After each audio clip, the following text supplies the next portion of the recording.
I don't even know what the question is either. Are the Cowboys closer to missing the playoffs or going to the Super Bowl, Dan? Me? No. They're closer to missing the playoffs. I'm not going to beat around the bush like Wood here, okay? Woody. While they've won 12 games in each of the last 3 seasons, let's be real about who the Cowboys are right now. Okay, let's just be real about who are they? Are they better than Philly? Honestly, no. Are they better than Detroit? No. Are they better than Green Bay? No. Are they better than San Francisco? No. Are they better than the Rams? No. There's some team in the South. I don't think they're better than Atlanta, but they're not better than whoever's going to win the South. There's 6 right there. So you mean to tell me that there's easily 6 that in Detroit ain't better than Detroit, Tampa Bay, or a Seattle? I don't think so. I think one of those teams is going to be better. So we're not even talking about Super Bowl. We're talking about getting into the dance. I don't think they get into the dance unless they play above their skis. So they're further away from closer to missing the postseason than they are winning a Super Bowl, making a Super Bowl. Well, I appreciate the eloquence and the fluidity with which you dropped that dissertation on the American public, but it didn't require all of that. All you need to do is look at history, and you know what the answer to that question is.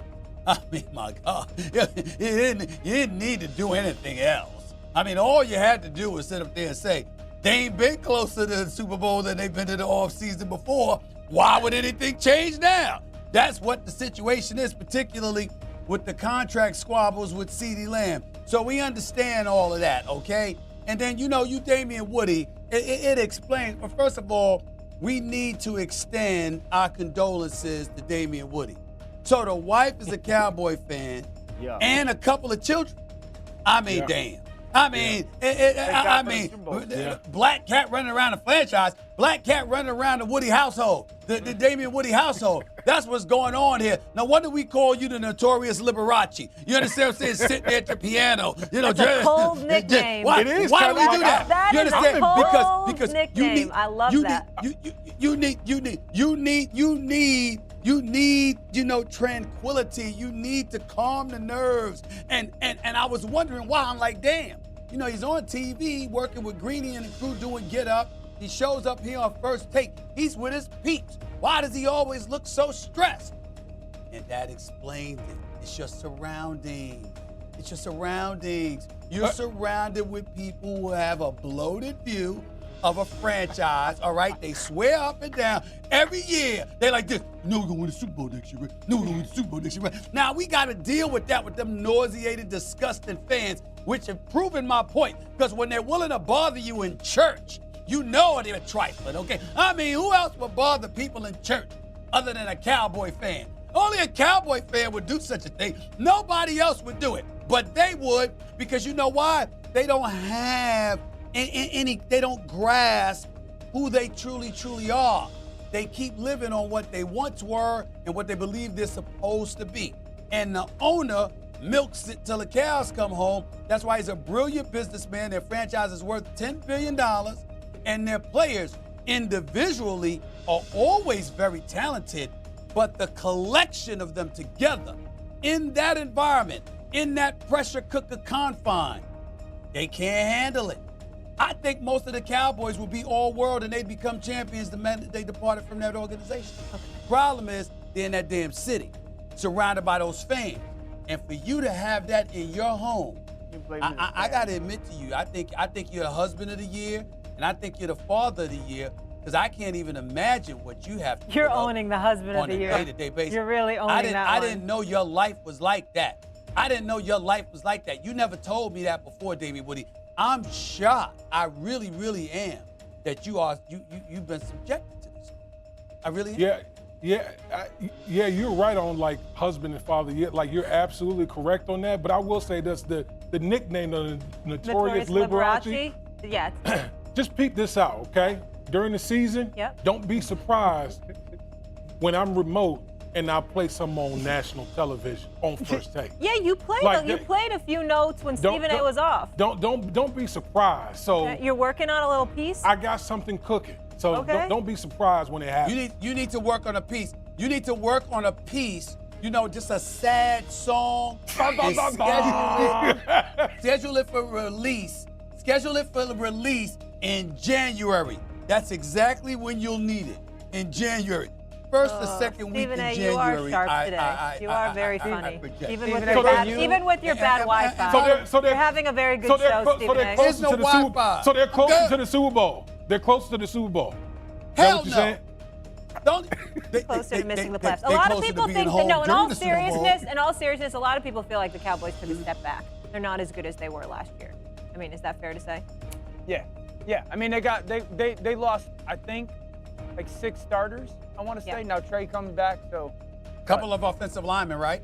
Yeah, but those 2 rookies that they took, both Guyton and Beebe, they do look like they're unsurprisingly guys. Can I just say this? Can I just say this as an aside? Yeah. Can we see Philly first before we start anointing them? Because that's all. You hear Dan O and Stephen A. They've already anointed.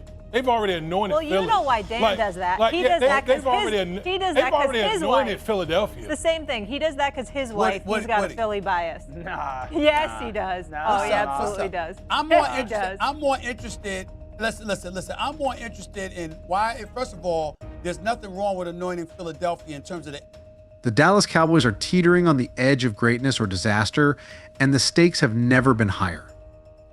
After years of boasting one of the most talented rosters in the NFL, they find themselves at a critical juncture closer to the Super Bowl or on the brink of missing the playoffs entirely. Despite winning 12 games in each of the last few seasons, the harsh reality is that Dallas faces an uphill battle against an increasingly competitive NFC. The weight of expectations is unbearable. The franchise's glittering history, coupled with the relentless pressure from their fan base, only adds fuel to the fire. The Cowboys have always been America's team, but that title feels more like a curse than a blessing. Every season begins with the same fanfare, the same grand predictions, and yet, when it matters most, they falter. The memory of past failures looms large, casting a shadow over every game, every decision, every play. Look at the NFC landscape. Teams like Philadelphia, San Francisco, and Detroit have emerged as serious threats. The Cowboys, once considered elite, are now scrambling to stay relevant in a conference filled with rising stars. Philadelphia is a powerhouse with a well-rounded roster, and the 49ers have proven they can dominate in the postseason. Meanwhile, the Lions and Seahawks are hungry, ready to dethrone any team that stands in their way. And then there's Dallas caught in the middle, trying to prove they belong among the NFL's elite. The problem? It's not just about talent. The Cowboys have plenty of that. It's about execution, leadership, and resilience, all things they've struggled with when the stakes are at their highest. Dak Prescott, often seen as the leader of this team, has yet to prove that he can deliver when it counts. Injuries have plagued the Cowboys year after year, derailing their momentum and leaving fans wondering if they're cursed. The constant roster changes, the coaching turnover, and the high-profile contract disputes have all taken their toll. Even with the star-studded lineup, the Cowboys' path to the playoffs is treacherous. The NFC East, once a laughingstock, is now one of the toughest divisions in football. Philadelphia is the reigning division champion, and they've only gotten stronger. Washington and New York aren't far behind, both boasting defenses capable of shutting down even the most explosive offenses. Every game is a battle, every mistake costly. The margin for error is razor thin, and Dallas can't afford to slip up. Yet, the Cowboys aren't just fighting their rivals, they're fighting themselves. Jerry Jones, as always, looms large over the franchise. His fingerprints on every decision. His unrelenting pursuit of another Super Bowl has created a pressure cooker environment where anything less than a championship is considered a failure. The players feel it, the coaches feel it, and the fans certainly feel it. But pressure can either forge diamonds or shatter dreams, and right now, the Cowboys are dangerously close to the latter. The question isn't just whether Dallas is closer to the Super Bowl or missing the playoffs, it's whether they have the mental toughness to handle the adversity that's coming their way. Can Dak Prescott step up and silence his critics? Can Mike McCarthy prove he's the right man to lead this team? Can the Cowboys finally put it all together and make a deep playoff run, or will they crumble under the weight of expectations once again? The clock is ticking, and the Cowboys' window of opportunity is closing fast. The rest of the NFC isn't waiting around for them to figure things out. If Dallas wants to avoid becoming just another team lost in the shuffle, they need to act now. Every game, every quarter, every play could be the difference between glory and heartbreak. In the end, the Cowboys are at a crossroads. They're standing on the edge of something great or something disastrous. The stakes couldn't be higher.